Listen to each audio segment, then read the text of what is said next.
मावळत्या सूर्याच्या साक्षीनं सरत्या वर्षाला निरोप देत नव्या आशा, नवी स्वप्न, नवे संकल्प घेऊन 2025 या नवीन वर्षाचं जगभरात उत्साहात आणि जल्लोषात स्वागत करण्यात आलं।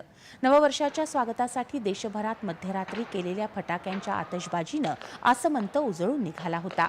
ठिकठिकाणी गर्दी करत नागरिकांनी नववर्षाचं स्वागत करत एकमेकांना शुभेच्छा दिल्या।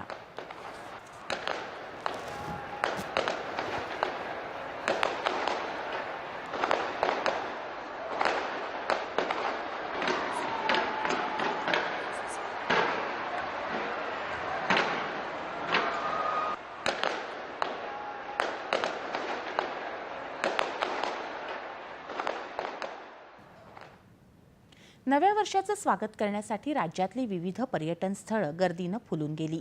कोकणात गेल्या वर्षीपेक्षा जास्त पर्यटक यावर्षी देश परदेशातून तसंच राज्याच्या कानाकोपऱ्यातून आले आहेत। अनेक जण नवीन वर्षाचा प्रारंभ देवदर्शनानं करतात, त्यामुळे राज्यातली विविध धार्मिक ठिकाणंही भाविकांनी गजबजली आहेत।